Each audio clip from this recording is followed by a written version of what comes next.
OBC आरक्षणात जायचा मार्ग मोकळा केला. त्याचे पुरे लॉक तोडले, आपण लॉक टाकले होते त्याला. तिथून पुढे त्यांना पोटजाती उपजाती आरक्षणात घालायच्याच नव्हते. आता 2012 ची अधिसूचना काढली आपण. त्यांची ओळ वाचा एकदा अधिसूचनेची. ज्ञानी लोक आहेत ना, त्यांच्या लक्षात येईल एकदा अधिसूचनेची. तसंच प्रत्येक वर्षी 2 वर्षाला 4 वर्षात त्यांनी जाती घातल्या. त्यावेळेस कायद्यात बदल केला आणि प्रत्येक वेळेस जशी आपली खालची ओळ आहे तशी प्रत्येक वेळेस त्यांनी पोटजाती उपजाती घालताना ओळ घातलेली. सगळ्यात खालची ओळ आहे. आजपासून या कायद्याला 2012 चा कायदा न म्हणतात, याला आजपासून 2023 चा कायदा असे म्हणावे. माकडायला म्हणणाऱ्याला माघाऱ्याला म्हणणारे जे मुदतसाठी देत सत्ताधाऱ्याचे त्यांना कळतंय का काय केलं मराठीने मुंबईत जाऊन. त्या कायद्यात दुरुस्ती करणं खूप गरजेचं होतं. ती दुरुस्ती झाली. आता आपल्याजवळ 58 लाख मध्ये ताव आहे. काय तो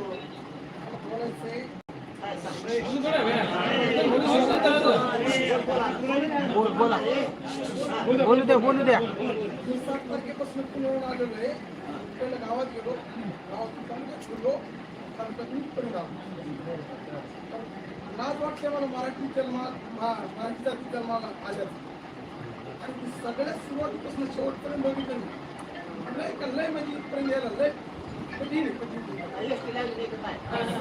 मी स्वतःची गाडी घेऊन मराठी आमच्या पुरे मराठी त्याची लाज नाही. इथपर्यंत येण्याची परेशानी परेशानी म्हणजे खाली एकजूट नाही. जे तुम्ही तर बोलताय मला राज्यात तुमच्या हिशोबाने पोहोचताय, पण ते ज्याच्याकडे पोहोचायचं त्याच्याकडे पोहोचत नाही ना. ज्याच्याकडे मोबाईल नाही त्याच्याकडे आपले सगळ्यात महत्वाचं पॉईंट म्हणजे एकच आहे की आपलेच नेते जास्त सगळे आरक्षण सोडून हे सांगायचं होतं.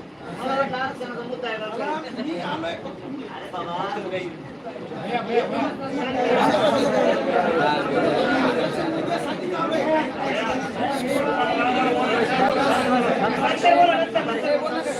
बोलू द्या. सांगतो मराठी कवा नाही मराठी गाडी पूर्ण 10 वर्षापूर्वी म्हणत होते या जातीत जन्मून आम्ही चूक केली काय. आता मराठीच्या पोरांनी डबल ऍडमिशन घेतलं, नाव करायला लागले. मराठी एक झाली, तुमची भाषा आता बंद करा.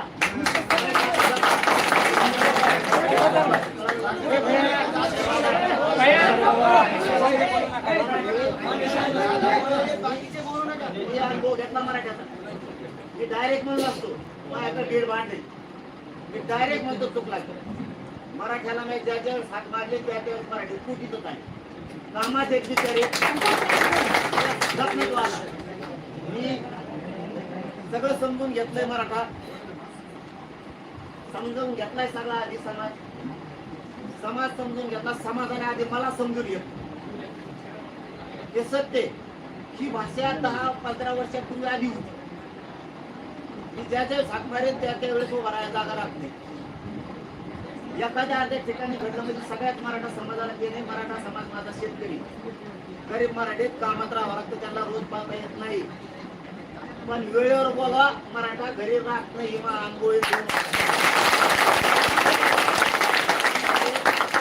मराठा कामगार आहे. नोकरी जावं लागतं, त्याला रोजान जावं लागतं, त्याला कंपनीत कामाला जावं लागतं, त्याला टपऱ्या चालायच्या, त्याला हॉटेल चालायचं, त्याला किराणा दुकान चालवायचं, त्याला कुटुंबाचा फूट भरायचे, समाज मोठा करायचा, आंदोलन पण करायचं.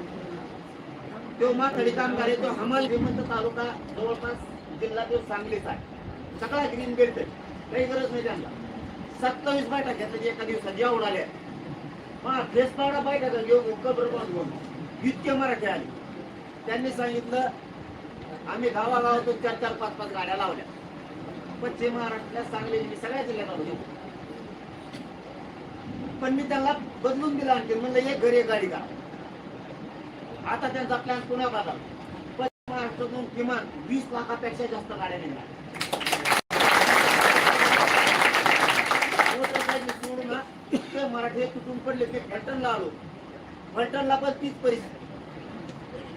पुण्यात 3 दिवसात कमीत कमी 42,000 लोकांना भेटलो असतो.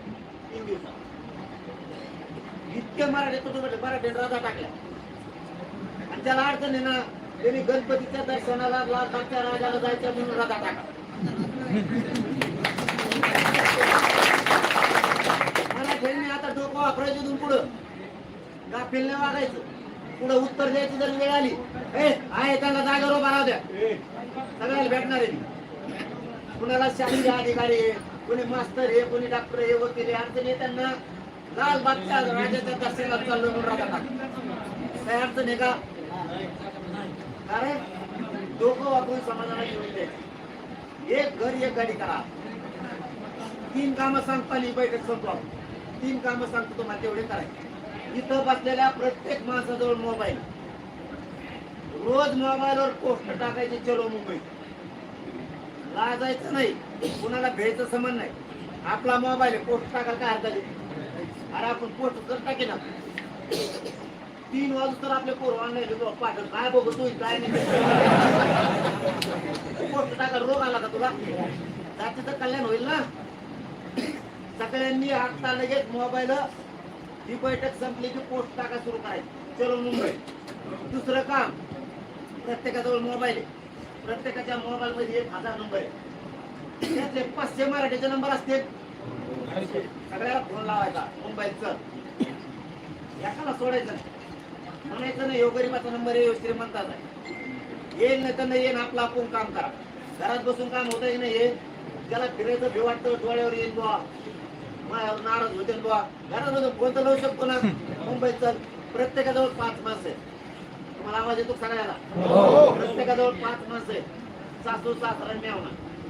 जावयाला फोन लावला की सासरा मेवणा मुंबईला निघाला. याच्यापेक्षा दुसरं नातच नाही महाराष्ट्रात. कोणी कोणा तरी सासरा आहे, कोणी कोणा तरी जावई. प्रत्येकाने एकमेकाने जावईने सासऱ्याला फोन करा, सासऱ्याने जावईले करा, सासऱ्याने पण जावईले करा. म्हणजे कोणी राहतच नाही, खाली म्हातारी माणसं सुद्धा येते. प्रत्येकाने मोबाईल, प्रत्येकाला फोन लावा. समजा आता फोन लावा तुम्ही सुरू केले, इथंच 5-50 एकमेकाला फोन येते का नाही? ते दुसरे सकाळी पागरी फोन करेल तुम्हाला, सांगून तुम्हाला पाच पडू, तुम्हाला फोन नको. मी मुंबईला तुम्हाला 100 फोन आले जातात. किती सोपी प्रक्रिया आहे. मुंबई हातात आणि एक घर एक गाडी म्हणजे काय इतक्या गाड्या आहेत का? नाही. प्रत्येकाच्या घरात मोटरसायकल, ट्रॅक्टर, जिपा, टॅम्पो सगळं काढा. मुंबईला फक्त एक सांगितलं मला वाट लावायला. मी एकदा मुंबईला बसलो, मी सगळं कामाला आहे, आरक्षण आणि जबाबदारी माहिती. आता मी मुंबई सोडून विषय कायम संपवायचा, कारण त्याच्यानंतर मला शेतीचा विषय घ्यायचा. मालाला भाव कसं काय मिळत नाही.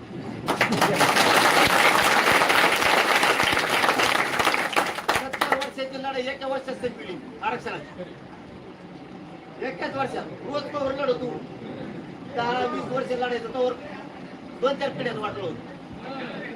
शेती मालाला भाव मिळणार नाही सोपे. सगळ्या मराठ्यांमध्ये शेतकरी एकाच वर्षात शेती मालाचा भावाचा प्रश्न तुकडाच पाहतो.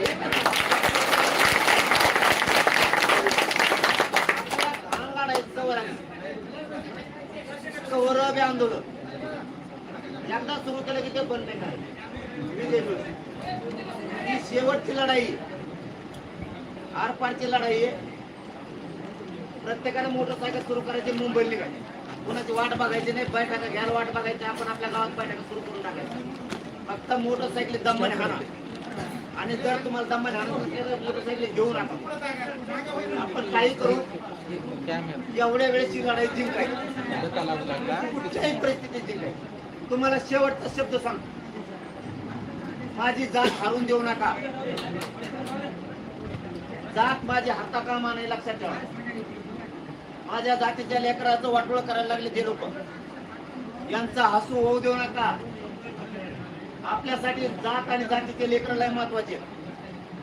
माझी जर जात हरली तर तुम्हाला काय किंमत राहणार. मी तुम्हाला सांगू नये पण सांगतो, मी तुमचा लय थोड्या दिवसाचा पाहुणा, मला लय वेदना आहे. मला नाही सहन होत. मला इतक्या वेदना आहेत, मी कधी मरण कधी नाही माहित नाही. मला माझी जात जिंकू लागा. हात जोडून विनंती येतो, मला माझी जात जिंकू लागा. माझ्या जातीला हरवून देऊ नका. माझ्या जातीचे लेकरं मोठे करू लागा. मराठ्याच्या डोक्यावर यावेळेस आरक्षण मिळवून बोलायलाच टाकायचं. त्याशिवाय